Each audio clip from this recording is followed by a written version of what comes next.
welcome to this huge Melbourne Cup Day edition of The Box Seat. I'm Matt Kelly. The listed Burgess Queen Stakes headlines a massive 9-race meeting at Ascot on Tuesday.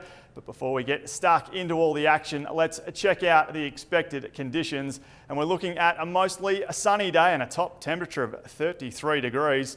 The track is expected to be in the good 4 range and the rail is in the 14-metre position. The first of 9 races is at 11:30 a.m. It's the Sterling Handicap over 1,200 metres. The replay horse here is number 6, Amber Glow, finishing 11th at Ascot on October 25. Who's been parked pretty wide for most of the way. Love Always at the head of the others though. At the 200, Universal May had reached the lead, but now letting down In Love with Paris, who quickly put pay to them. And as they approach the 100, In Love with Paris burst clear, draws away. It's absolutely home and hosed. Comes away In Love with Paris. Love Always runs on from Polite Pass, but In Love with... Amber Glow was absolutely luckless on debut. William Pike went for a rails run, but at the first sign of a squeeze, he just pulled this filly back and let her stroll to the winning post. Her fortunes can change from gate number 3 here. I've got her on top in the first event. From the 7, Cool Dynamite, who ran really well behind Soundcheck and Danes Marie last start, can certainly improve here third up this preparation. The 9, Shania Style, was another one who ran quite well behind Soundcheck and Danes Marie. This horse posted quite a quick last 600 metres, the second quickest in fact of that race, and even ran a quicker last 600 metres than Cool Dynamite. She goes in for third, and the 2, Colourful Charade, rounds out the top 4 for race number 1. Kicked really well to hold off a state attorney at Bunbury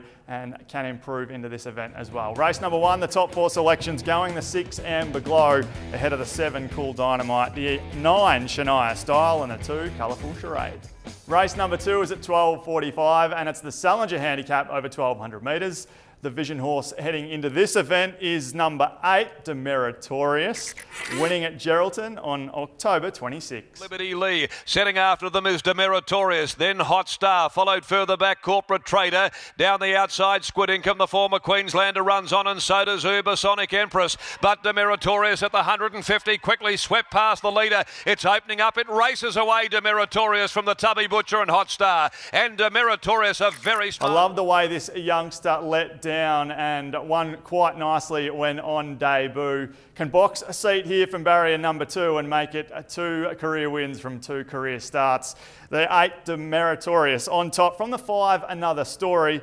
Wasn't disgraced behind Sophia's Secret last start. Got the better of St Bell in that race, and I think has that horse covered here again, and is at peak fitness at start number 5. This preparation is Another Story. The 4, St Bell, goes in for third. Was a much better effort last start. Fred Kersley Jr. claims here again. I think that helps, as does the fact that St Bell jumps from gate number 4. I think certainly a place chance in this event. And the 1, Hodge rounds out my top 4 selections. Regained some touch last start, went back to the 1,400 metres. Is back to the 1,200 metres here, but is peaking when it comes to fitness. My top 4 selections for race number 2, the 8, Demeritorious, to make it 2 wins on the trot. From the 5, Another Story, the 4, St Bell, and the 1, Hodgepodge. Race number 3 is at 1:29 and it's the Tab Touch Maiden over 1,500 metres. The replay horse here is number 11, Special Alert, running into third place at Ascot on October 25. Sophia's Secret put up 2.5 lengths on them quickly.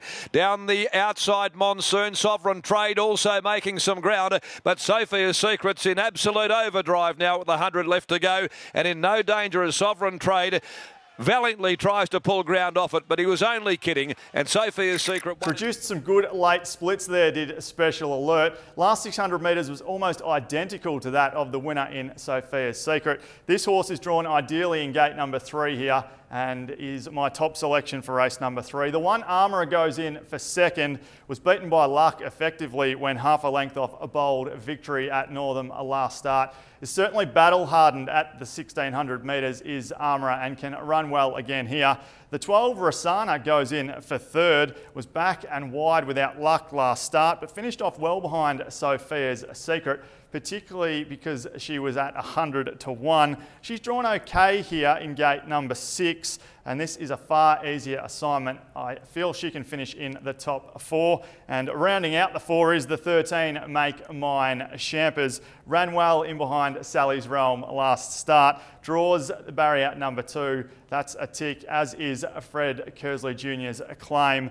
This horse, Make Mine Champers, can certainly place here. The top 4 selections for the 3rd event at Ascot. The 11 Special Alert goes on top. From the 1 Armourer, the 12 Rossana, and the 13 Make Mine Champers.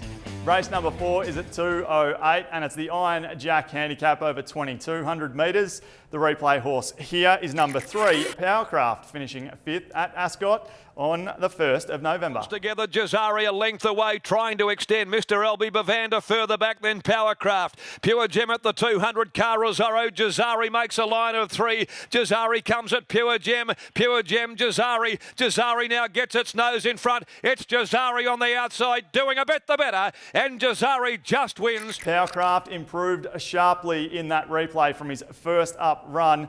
He'll be better for the experience at Ascot, as he really wobbled around the corner. William Pike jumps aboard here. That's certainly a plus. I think the 3 Powercraft can really go close here. Is the top selection from the 5 Musical Art. Finished off well last start behind Master Magician and Corellebeck, and we saw those 2 horses run pretty well on Saturday behind Trap for Fools. As for Musical Art, well, he's got the miles in the legs. He just needs the right tempo here. I think he'll get it. It's likely to be set by the 10, I'm a Love Man, who goes in for 3rd.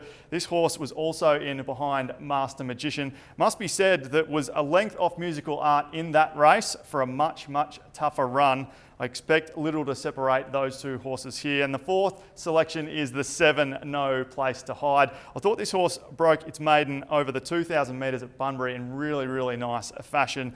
The best part of the race was as it passed the winning post. There looked to be plenty left in reserve. The top 4 selections here for race number 4, going the 3 Powercraft from the 5 Musical Art. The 10, I'm a Love Man, and the 7, No Place to Hide.